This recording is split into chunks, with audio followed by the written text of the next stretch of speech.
Duty की हो रही थी।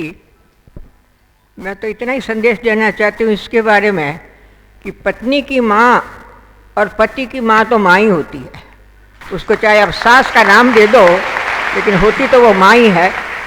इसलिए बहुत बहुत धन्यवाद। आज इस संस्थान की ओर से जो आयोजन हमारे सामने है, मैं उसके बारे में इतनी सी बातें कहना चाहूँगी कि ये संस्थान 2012 में शुरू हुआ और 14 में मेरे पास पहली बार जिला परिषद में बैठी थी तो डॉक्टर भरत आए। हालांकि डॉक्टर तो नहीं थे उस समय, ये कोटा मेडिकल कॉलेज में पढ़ रहे थे। उन्होंने आके ये बात कही कि ये संस्थान हम चला रहे हैं और उसमें थोड़ी सी आर्थिक संकट आ गया है। तो मैंने इनसे पूछा, भाई हमको दिखाओगे तो सही ना। तो 2-3 दिन बाद भरत जी मेरे पास आए और मैं इनके साथ चली, अपने साथ कुछ ऐसे महानुभावों को लेकर कि जो शिक्षा के प्रति जागरूक हों, उन लोगों को अपने साथ लेके गई।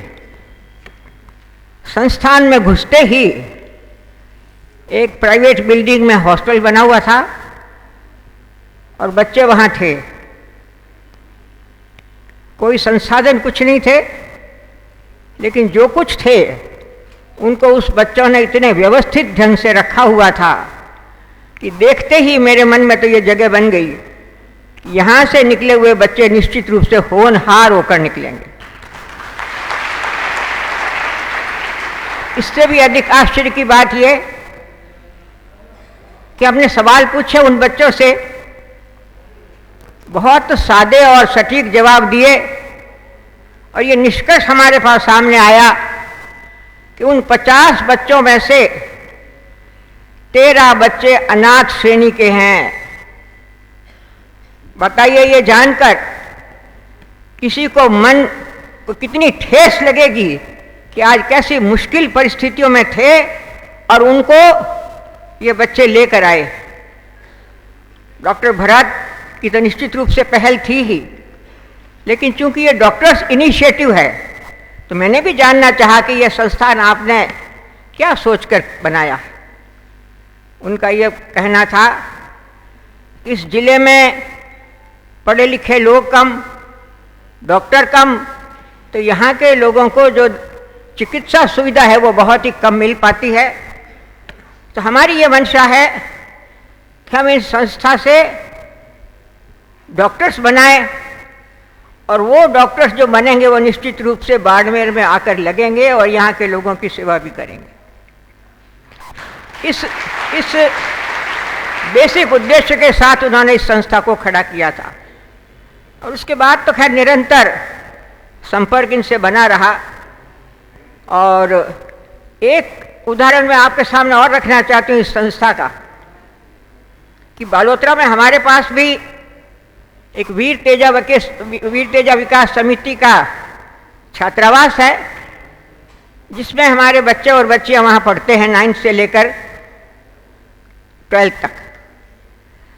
वहाँ भी गर्मियों की छुट्टियों में एक बार हमने कैंप लगाने की सोची, पर कैंप का आयोजन काफ़ी मुश्किल होता है। डॉक्टर भरत उस समय डॉक्टर तो बन चुके थे, लेकिन नौकरी नहीं लगे थे। तो मैंने इनसे कहा, भाई आप हमारी कुछ मदद कर सकोगे? हाँ। तो पूरे संस्थान के 50 बच्चों को वो लेकर आए। वो 35 दिन का कैंप था हमारे यहाँ और 700 शिविरार्थी थे। उस 35 दिनों में इस संस्थान के बच्चों ने परिसर की सफाई के साथ साथ चौकीदारी और बच्चों को पढ़ाने तक का काम इन बच्चों ने किया था, जो बहुत ही प्रेरणादायक काम था। और उस शिविर का पूरे बाड़मेर में बहुत अच्छा संदेश भी गया था। तो ये छोटे इंस्टांसेस हैं जिससे हम इस संस्थान की गुणवत्ता की परीक्षा कर सकते हैं। और लंबे समय क्योंकि हमने देखते रहे इनका काम भी देखते रहे, तो प्रयास ये किया कि इनके पास पैसों का संकट तो है। और शुरुआती दौर में एक बच्चे का सालाना खर्चा इनका 31,000 आता था। तो मैंने भी अपने मन में सोचा कि अपन मदद कैसे करें। सबसे पहले तो अपने बच्चों को ही कहा जा सकता है। उन्हीं से कहा कि एक बच्चे का सालाना का खर्चा मेरा एक एक संतान देगी, तुम भी तो कमाते हो। तो उन्होंने बखुशी दिया भी। लेकिन उस दौरान ये जो हमारे वैभव की बात है, जो मेरा दोहिता है, उससे मेरा संपर्क नहीं हो सका। उसके सामने भी मैंने ये बात करी तो कि नानी जी आपने और सबसे लिया, मुझसे क्यों नहीं लिया। लेकिन मुझे बहुत खुशी होती है उस इतनी सी बात के बाद में मेरे उस बच्चे ने मुझे तो गौरवान्वित कर दिया कि ये समाज सेवा में कितना मन रखता। बहुत खुशी की बात।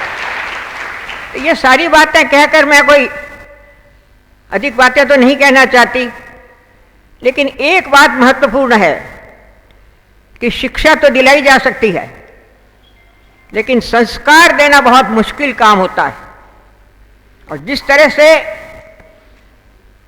यह संस्थान बच्चों को संस्कारित कर रहा है, उसका उदाहरण आज आपके सामने है। जो बच्चे पांव पर खड़े हो रहे हैं, उनके मन में ये भाव कूट कूट कर भरा है कि जिस संस्थान में हम पले बड़े, उस संस्थान के पालन पोषण का जिम्मा हमारे ऊपर है और वो करेंगे इस काम को। तो यहां बैठे समस्त महानुभावों,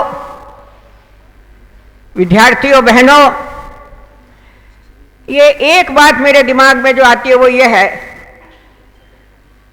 कि ये देने की बात कोई बहुत बड़ी बात नहीं। जो कुछ हम कुछ दे रहे हैं ना, ये संस्था जो समाज को दे रही है वो मेरे ख्याल बहुत बड़ी है, और हमारा देना तो आटे में नमक के बराबर है। आज देश में जो माहौल बन रहा है, युवाओं में नशे की गर्त में जा रहे हैं, अपराध की दुनिया में जा रहे हैं, इस माहौल के बीच में ये संस्थान जो काम कर रही है, निश्चित रूप से वो देश को बहुत बड़ा सम्मान देने वाला काम है। हम सब जो आज यहां बैठे हैं, हम सब में भी ये भाव पक्का हो जाना चाहिए कि किसी भी तरह हम ऐसे संस्थानों को खड़ा कर सकें, उनको सहारा दे सकें, तो निश्चित रूप से हमारा भी जीवन सफल होने वाला। इसलिए बहुत बड़ी लंबी चौड़ी बातें करने के लिए मैं यहाँ आई भी नहीं हूँ, बहुत कुछ सुन लिया आपने। मेरा तो यही कहना है उन बच्चों से कि जो कुछ आप सीख रहे हो यहाँ, इस सीख को जीवन भर मत भूलना, और जैसे आप तैयार हुए हो उसी तरह से औरों को तैयार करने का प्रयास भी करना। इन्हीं शब्दों के साथ मैं अपनी बात को समाप्त करती हूँ। और एक बार पुनः आप जो सभी लोग जो पधारे हैं, उनका मैं बहुत बहुत स्वागत करती हूँ, धन्यवाद भी अर्पित करती हूँ।